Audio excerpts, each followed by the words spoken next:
The shrug that echoed through time came after Michael Jordan's sixth three-pointer of the night. Chicago Stadium was trembling, more than 18,000 fans rising as one to witness the impossible. Jordan glanced at Magic Johnson at the broadcast table, lifted his palms, shrugged his shoulders, a gesture that somehow said everything and nothing. It became an image etched into basketball history. But the truth is, the story of 1992 didn't begin under the bright lights of the finals. It began months earlier, when Jordan picked up a book with his name on the cover and despised what he read. He had conquered the league in 1991, but whispers followed. Was it a fluke? Could he sustain greatness? Or would the NBA finally solve him? Critics questioned if the Bulls could survive without him. Jordan's own words told the story. And every time I miss a game, one game, somehow the chemistry is kind of imbalanced, and it's only one game. If it was 2 or 3 games, I think this team could find a rhythm to play with, but very fortunately, it's only been one game, and when I do come back, we kind of get that rhythm back quickly. In 1992, Jordan delivered his answer. And you won't have to wait any longer. Let's dive into this incredible story together, right here on Amazing Hoops. When the Chicago Bulls finally hoisted the Larry O'Brien Trophy in June of 1991, it felt like the basketball world exhaled in unison. Michael Jordan, after years of dazzling but falling short, had climbed the mountain. The kid who entered the league in 1984 as a scoring phenom, the human highlight reel who made posters and sneakers sell out worldwide, had finally become a champion. It was vindication after years of being told he was too selfish, too much of a scorer, incapable of leading a team to the pinnacle. For so long, the narrative was stacked against him. Magic Johnson had built Showtime into a dynasty in Los Angeles. Larry Bird had carried Boston to multiple titles in the 1980 season. Isaiah Thomas and the Detroit Pistons, the infamous Bad Boys, had bullied their way to back-to-back rings. And Jordan? He was the man with gravity-defying dunks, 30-point nights, and MVP trophies, but until 1991, no championship to prove it. As Charles Barkley once admitted, before Michael won, the rest of us looked at him like, yeah, he's great, but where's the ring? That ring came against Magic's Lakers in the 1991 finals. It was cathartic, a passing of the torch. Me being a Laker fan, you thought Magic had one more ring, but then Mike was just too much. He was not going to let that go. And it was just like after game one, it was like, it's all his. He was snatching the crown away from, Magic and Bird, as we knew the next year. Yet with that victory came a new question, one far more difficult. Could he do it again? Or had 1991 been lightning in a bottle? Every great champion in NBA history is judged not by the first crown, but by the ability to defend it. Bird had repeated. Magic had repeated. Even the much-maligned Pistons had gone back-to-back. Would Jordan join that club? Or would the 1991 Bulls be remembered as a one-year wonder? The pressure was enormous. By October of 1991, when the new season tipped off, whispers swirled in locker rooms and press boxes. Some believed the Bulls had simply caught the league off guard. Others argued that Detroit's decline had opened the door for Chicago, and that the Knicks, Cavs, or even the Blazers could slam it shut again. Legendary broadcaster Marv Albert summed up the league's skepticism on NBC. The question now is not whether Michael Jordan can be great. We know that. The question is whether he can sustain greatness when every eye, every defense, every criticism is aimed directly at him. And in those finals, the answer came in midair. Different commentators would later describe it the same way. I don't even think anyone was gonna block him. I think at that point, he was just like, I'm gonna show y'all something you've actually never seen before. It's an anti-gravity move that none of you could pull off. Jordan felt the weight of that expectation. But he didn't just take the test. He redefined it. The 1991-92 seasons became the canvas on which he would paint inevitability. Could one man prove that greatness was not an accident, but a destiny? That was the question lingering in every arena. And as the months unfolded, Michael Jordan would deliver an answer that silenced doubt, elevated his legend, and set the Bulls on the path from champions to dynasty. The defending champions stumbled out of the gate in November of 1991. Losing 2 of their first 3 games, Chicago suddenly looked mortal. For critics who had doubted whether Michael Jordan and the Bulls could repeat, this was ammunition. Newspaper headlines speculated that complacency had set in. Analysts whispered that the magic of 1991 had been fleeting, that the hunger might be gone, but Jordan thrived on skepticism. His response was swift and merciless. The Bulls rattled off 14 straight wins, suffocating opponents with a combination of Jordan's scoring, Pippen's versatility, and a newfound collective confidence. Then, in January, they strung together another 13-game winning streak. By the All-Star break, Chicago's record stood at 39-9. As one broadcaster quipped, "They don't just look like champions, they look inevitable." By season's end, the numbers told the story. The Bulls finished 67-15, not only the best record in the NBA that year, but the best in franchise history to that point. Only 3 teams had ever posted more wins: the 1972 Los Angeles Lakers, the 1967 Philadelphia 76ers, and the 1973 Boston Celtics. Chicago wasn't just winning. They were bulldozing their way toward dynasty territory. Jordan once again stood at the center, averaging 30.1 points, 6.4 rebounds, and 6.1 assists per game, earning his second straight Most Valuable Player award and 6th consecutive scoring title. Magic Johnson, who had faced Jordan in the 1991 finals, marveled from the sidelines. "What makes Michael so dangerous is that he never lets up. You beat him once, and he's coming back twice as hard." But 1992 was not a one-man show. Scottie Pippen blossomed into a legitimate superstar, delivering 21 points, 7.7 rebounds, and 7 assists a night, while defending multiple positions with ease. Horace Grant anchored the paint, quietly averaging a double-double on nearly 58% shooting. Production that often went overlooked, but was indispensable to Chicago's success.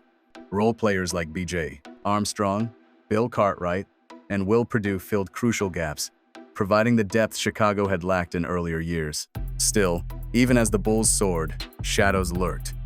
Off the court, the release of the Jordan rules had painted Jordan as ruthless, demanding, even tyrannical. Could that image derail the cohesion of a team that looked destined for greatness? Or would controversy only fuel their march? The answers were waiting in the playoffs. But in the regular season, one truth became clear. The Bulls weren't defending a title. They were redefining dominance. As one commentator reflected, Michael Jordan had that championship instinct, that killer, that he didn't have to go learn it.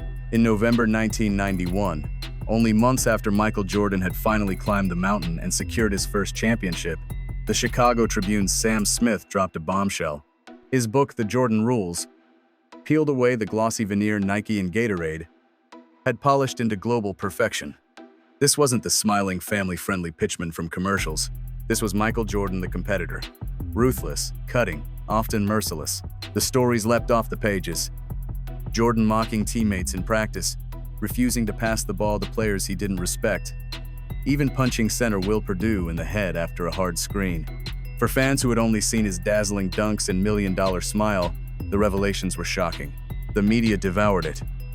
Headlines asked if this was the real Michael Jordan. Was he toxic, impossible to play with? Could his own teammates even stand him? As one Bull flatly told reporters, "It's untrue, all of them. All of this stuff untrue. You know, Mike didn't say anything about not throwing the ball to Bill and had Paxson I had bad blood, and you know, it's just a whole bunch of nonsense." One anecdote described him calling Purdue Will Vanderbilt, a cruel joke implying he wasn't worthy of a Big Ten school's name. Another highlighted Jordan riding young forward Brad Sellers so hard that his confidence collapsed. To some, the stories painted him as a bully. To others, it was proof of just how high his standards were. And outside the locker room, the controversy only fueled curiosity. Bookstores couldn't keep up with demand. As one Chicago retailer admitted, "Tell us how this book is selling." Like crazy, like wild. Even fans who adored Jordan were conflicted. One supporter confessed, "It was pretty controversial. I don't think he said most of the things that he did say so, but he's a pretty good guy from what I heard." Horace Grant, who had blossomed into Chicago's third star, was quickly accused of being the book's main source. Grant denied it, but the suspicion lingered for years and strained his relationship with Jordan well into their post-playing days. In a 2020 interview, Grant finally vented, "For somebody to say I was the source of the Jordan rules, that's a downright lie. And MJ knows it." For a moment, it seemed as though Smith's book could fracture the Bulls just as they were beginning their ascent into dynasty territory. After all, how many teams could survive when their star player was portrayed as a tyrant in sneakers? Would teammates rebel against his iron fist? Would the carefully curated image of Air Jordan collapse under the weight of controversy? Jordan, however, flipped the script. Instead of retreating, he embraced the storm. It made me want to prove everybody wrong, he later admitted. What critics saw as flaws, his unforgiving standards, his relentless drive, were in truth the seeds of a champion. His former teammate Steve Kerr once explained, "He wasn't the easiest guy to play with, but he was the greatest guy to play with because he pushed you to places you never thought you could go. So instead of fracturing the Bulls, the book hardened them. The spotlight, the criticism, the whispers in the locker room, they became fuel. The 1991-92 season would not be Jordan softening his edges. It would be him sharpening them into weapons. And what the world learned that year was simple. Greatness isn't polite, and legends aren't built on smiles. They're built on standards few are willing to meet." By 1992, Michael Jordan had shed the skin of the gravity-defying dunker who had dazzled in the 1980 season. That player, the one who soared over defenses, hung in the air, and seemed to bend physics, was still there, but something deeper had emerged. He had become a complete, terrifyingly efficient predator. His mid-range jumper, once questioned for inconsistency, had become automatic. His footwork, polished through endless repetition, rivaled the precision of the league's best post players.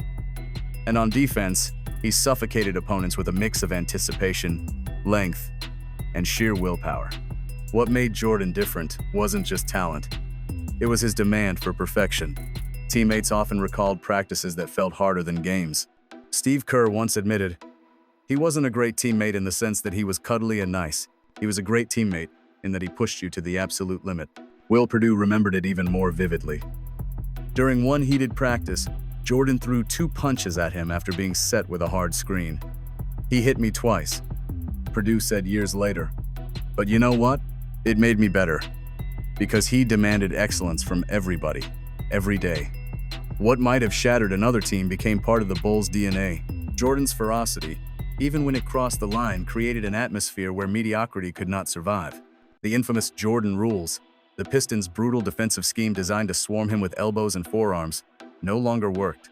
In the late 1980 season, Detroit's strategy had been simple: beat him up, wear him down, force someone else to win. By 1992, Jordan had evolved. He was stronger physically, smarter mentally, and more patient strategically. Former Pistons guard Joe Dumars later reflected, "We threw everything at him. By the early 90s season, nothing worked. He had no weaknesses left." This evolution was visible in every game. When defenses tried to push him off the ball, he'd use his footwork to spin back inside. When they clogged the paint, he punished them with his pull-up jumper. And when opponents tried to run him off the perimeter, he'd glide past them for one of his patented finishes at the rim. NBC's Marv Albert captured it best during a 1992 broadcast. "Michael Jordan is no longer just attacking the basket. He's dissecting defenses piece by piece. So how do you stop a man who can beat you in every way imaginable?" That was the riddle Jordan posed in 1992. And the answer, for every opponent, was the same. You couldn't. He had become inevitable. The regular season had answered one question. Could the Bulls dominate again after their first championship? The answer was a resounding yes. But the postseason raised a bigger challenge. Could Michael Jordan and Chicago survive the storm of doubt, controversy, and physical punishment that always comes in May and June? The playoffs are where reputations are shattered or immortalized. For Jordan, they became the stage where inevitability turned into destiny. Chicago's playoff journey began against the Miami Heat, a fledgling franchise still searching for an identity in just its 4th year. On paper, it was a mismatch, and on the court, it was an execution. Jordan devoured them, averaging an astounding 45 points per game across the 3-game sweep. Game 3 at Miami Arena was the exclamation point. With the Heat desperate to extend the series, Jordan delivered one of the finest playoff performances of his career. 56 points, 9 rebounds, 5 assists, and 2 steals.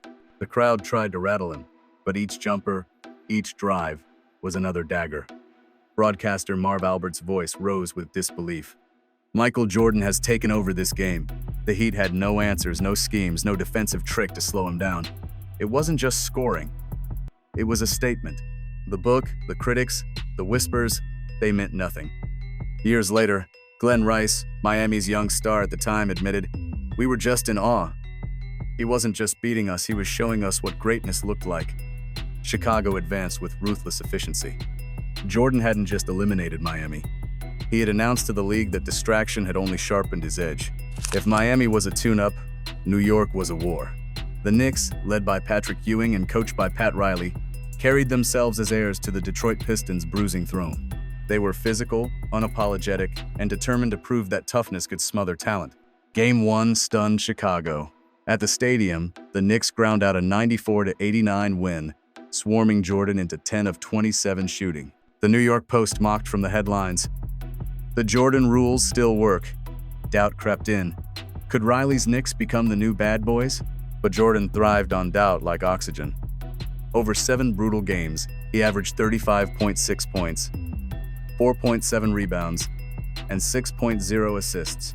He met elbows with elbows, hard fouls with harder baskets. Game 6 in New York saw the Knicks force a decisive Game 7, fueling Madison Square Garden into a frenzy. That final showdown, May 17, 1992, became legend. With the series on the line, Jordan rose to another level. At one point, NBC's broadcast erupted. It's a clean block! Whose game is it? It's Michael Jordan's game. And that's why Magic said before, he was demanding the basketball from his teammates. He knows right now, he's got it, he feels it, he splits the potential trap, and then, after scoring, comes right back with a terrific defensive play. He poured in 42 points, including 18 in the fourth quarter alone, turning a tight contest into a 110-81 blowout. Every basket was a dagger, every drive a reminder. Toughness without brilliance was never enough against him. Afterward, Magic Johnson told NBC, "That series told me he was more than just talent. He was unshakable. He could take the hits, the criticism, and still dominate." Even Pat Riley, the architect of New York's physical style, later admitted, "We threw everything at him and it wasn't enough." For Chicago, this wasn't just a victory. It was an exorcism of old ghosts. The Pistons were gone, but their spiritual heirs had been vanquished too. The Eastern Conference Finals brought the Cleveland Cavaliers, winners of 57 games and one of the league's most balanced rosters. Mark Price orchestrated the offense. Brad Daugherty patrolled the paint, and Larry Nance brought all-star versatility. Cleveland had dominated the regular season series against Chicago, winning 4-1. Analysts whispered again, maybe the Cavs were built to stop the Bulls. Jordan laughed at that notion. Over 6 games, he averaged 31.6 points, 5.0 rebounds, and 6.0 assists, controlling the tempo, punishing mismatches, and silencing doubters. The clincher came in Game 6 at Chicago Stadium, a hard-fought 99-94 victory where Jordan scored 29, and Pippen added 29 of his own. For Cleveland, it was heartbreak once more. Just 3 years earlier, in 1989, Jordan had broken their spirits with the shot over Craig Alo.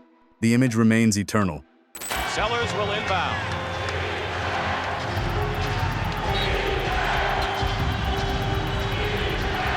Sellers has Jordan. Jordan with 2 seconds to go. Puts it up and scores at the buzzer. Michael Jordan has won it for Chicago. As if to twist the knife, Jordan reflected after that game. You know, a lot of people put a lot of pressure on me, and I still couldn't concentrate and make my free throws. But I didn't have to take a free throw on the last shot. It was a shot. I felt comfortable. We came in, we stuck tough. We hung right in there, gave ourselves a chance to win, and we won the ball game. As Price admitted later, we thought we had answers for him. Turns out, we didn't. Chicago advanced to their 2nd straight NBA Finals. The path had been brutal. Miami's awe, New York's war, Cleveland's test. Yet through it all, one truth emerged. Playoff Jordan wasn't just great. He was inevitable. By June of 1992, the NBA media machine had crafted a narrative too tempting to ignore. Clyde Drexler, the elegant shooting guard of the Portland Trail Blazers, was cast as Michael Jordan's mirror image. Both were high-flying athletes. Both were versatile scorers capable of changing a game with a single burst. Both were leaders of 57-win teams with championship aspirations. Sports Illustrated even stamped it on their cover. The other Jordan. ESPN aired stat-by-stat graphics comparing their points, rebounds, and steals. It felt like the league was preparing to crown a new rivalry, the kind that could echo Bird versus Magic a decade earlier. He admitted his disgust.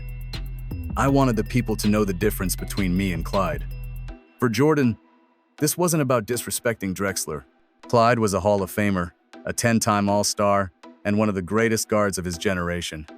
But Jordan's competitive fire demanded absolute clarity. No debates, no other Jordan. only one Michael, and on the game's biggest stage, he would prove it. Drexler had the resume to justify the hype. That season, he averaged 25 points, 6.6 rebounds, and 6.7 assists per game, finishing second to Jordan in the most valuable player voting. Portland had already been to the finals in 1990 and was hungry for redemption. To many experts, the matchup felt balanced. Could Drexler's Blazers upset Jordan's Bulls? Game 1 answered the question before it could even be asked. Portland's defensive strategy was simple: crowd the paint, cut off Jordan's drives, and force him to shoot from deep. The plan backfired spectacularly. Jordan erupted for 35 first-half points, draining 6 three-pointers, a finals record at the time. With each swish, the comparisons crumbled. Then came the immortal gesture. Jordan turned to Magic Johnson at the NBC broadcast table, raised his palms, and shrugged. It was part disbelief, part arrogance, part inevitability. The shrug said it all. Even I can't explain this. Magic, calling the game live, was stunned. I've never seen Michael shoot threes like that. This is unbelievable. Clyde Drexler, years later, admitted, that night he was in a different zone. I wasn't embarrassed. I was just watching greatness. The narrative the media had worked so hard to build collapsed in a single half of basketball. Drexler was an all-time great, but the finals left no doubt. There was no other Jordan. There was only one, and he was inevitable. Game 1, June 3rd, 1992. Chicago Stadium was a cauldron of noise. Nearly 19,000 fans packed in, waving towels, chanting, waiting for the final showdown everyone had been promised. Michael Jordan versus Clyde Drexler. The Portland Trail Blazers had spent all season preparing for this moment. Their defensive strategy seemed logical: clog the paint, pack the lane, and force Jordan into jump shots. After all, his reputation was built on slashing drives, mid-air improvisations, and finishing at the rim. But on this night, that plan backfired spectacularly. Jordan didn't just shoot, he scorched. In the first half alone, he poured in 35 points, a finals record at the time, and buried 6 three-pointers, also a finals record. Every swish was louder than the last. The crowd erupted, the Blazers sagged, and the comparisons to Drexler unraveled in real time. Portland had dared him, and Jordan responded with the barrage that felt almost cruel. Then came the moment burned forever into basketball history. Magic's reaction was instant. On live television, he marveled, I had never seen Michael shoot threes like that. It was scary. Clyde Drexler, limited to just 16 points that night, admitted years later, he was in a different zone. I wasn't embarrassed. I was witnessing greatness. The Bulls crushed Portland 122-89. The game was effectively over by halftime, but the performance lived on far beyond the box score. Jordan had not only dismantled the Blazers' defense, he had rewritten finals history. The Shrug Game wasn't just about points, it was about perception. It was about Jordan showing the world that there was no flaw to exploit, no strategy that could contain him. Sports Illustrated described it as a performance that bent reality. For fans in the building, it felt like witnessing the impossible.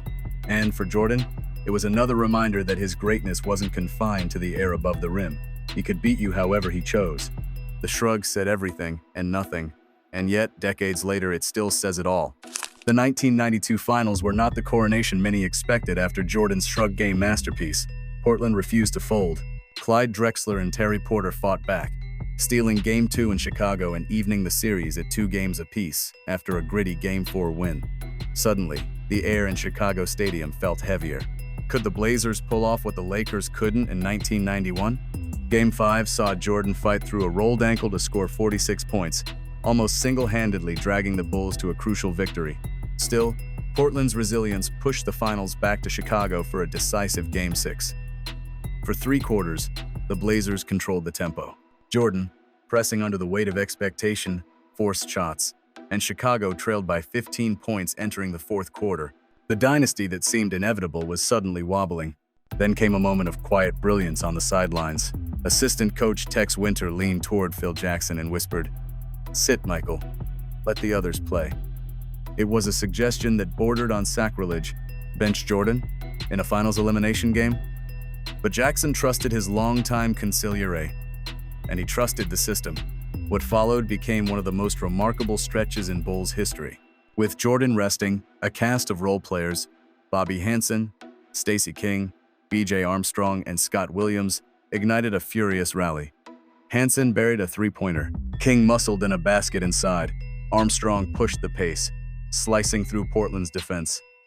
Williams battled for offensive rebounds. Over a span of minutes, the Bulls unleashed a 14-2 run that flipped the game on its head. Scottie Pippen was the conductor of the chaos. He grabbed rebounds, initiated fast breaks, and delivered clutch assists. As NBC's Marv Albert shouted, "The Bulls have come alive. The energy in this building has completely changed." The crowd, silenced for much of the night, roared with new life. When Jordan finally re-entered, the storm had already been set in motion. He steadied the finish, hitting timely shots as Chicago closed out a 97-93 victory. Confetti rained down, the crowd erupted, and in the middle of it all, Jordan clutched the ball to his chest, overwhelmed not just by another championship, but, by the way, it had been won. It was no longer just about one man. It was about the culture he had forged. His ruthlessness in practice, his impossible standards, had hardened the bench into warriors ready for the moment. As Bobby Hansen recalled years later, that was Michael's gift to us. He pushed us so hard that when our time came, we were ready. Back-to-back champions. A dynasty no longer in question. When the final buzzer sounded on June 14, 1992, confetti fell once again from the rafters of Chicago Stadium. The Bulls were champions for the second straight year, this time against a Portland team that had fought them harder than most expected. Michael Jordan, exhausted but unshakable, found Clyde Drexler at midcourt. He wrapped his rival in an embrace and said simply, "Much respect." It was genuine. Jordan knew Drexler was a Hall of Famer in his own right. But the message behind the hug was unmistakable. There was no other Jordan. The comparison was dead. For Jordan, the victory carried deeper meaning. Only months earlier, the Jordan rules had painted him as a tyrant, mocking teammates, demanding too much, never satisfied. But in the glow of back-to-back championships, those same traits no longer seemed like flaws. They looked like prophecies. His relentless standards, his verbal jabs, his punishing practices, they had forged a team tough enough to withstand the final's most critical moments, even when Jordan himself wasn't carrying the scoring load. Teammate B.J. Armstrong reflected years later. "People didn't always like the way he pushed us, but when you look up and see banners hanging, you understand it was necessary." The respect wasn't limited to his teammates. Around the league, legends understood what they were witnessing. Larry Bird, who had seen Jordan torch his Celtics for 63 points in the 1986 playoffs, captured the feeling best when asked about the 1992 finals. That was God disguised as Michael Jordan. For Bird, it wasn't just hyperbole. Watching Jordan dismantle Drexler and the Blazers was confirmation that this wasn't just the best player alive. It was something transcendent. And so, a dynasty was born. In 1991, Jordan had silenced critics who said he couldn't win. In 1992, he crushed the whispers that it might be a fluke. With every step, surviving the Knicks' war, conquering Cleveland's balance, obliterating the other Jordan narrative, he showed that no force in basketball could stop him. Not the Pistons' bruising defense. Not Pat Riley's physical Knicks. Not Clyde Drexler's elegance. The inevitability of Jordan was no longer a theory. It was reality. And if 1992 had proven he could not be denied, the looming question was chilling. What would he do next? In 1992, Michael Jordan didn't just defend a championship. He silenced every critic, broke every doubt, and turned inevitability into reality. From 67 regular season wins, to 56 against Miami, to 42 against New York, to the Shrug Game, he proved he was more than a human spectacle. He was inevitability itself. The dynasty was born that year. 4 more championships would follow, but they all traced back to that shrug. Palms up, shoulders raised, the greatest player alive acknowledging his own inevitability. And if 1992 showed the world Jordan could not be stopped, 1993 would reveal something even darker. That he didn't just want to beat you, he wanted to bury you. If you like this video, don't forget to press the subscribe button and ring the bell to not miss the latest videos from Amazing Hoops.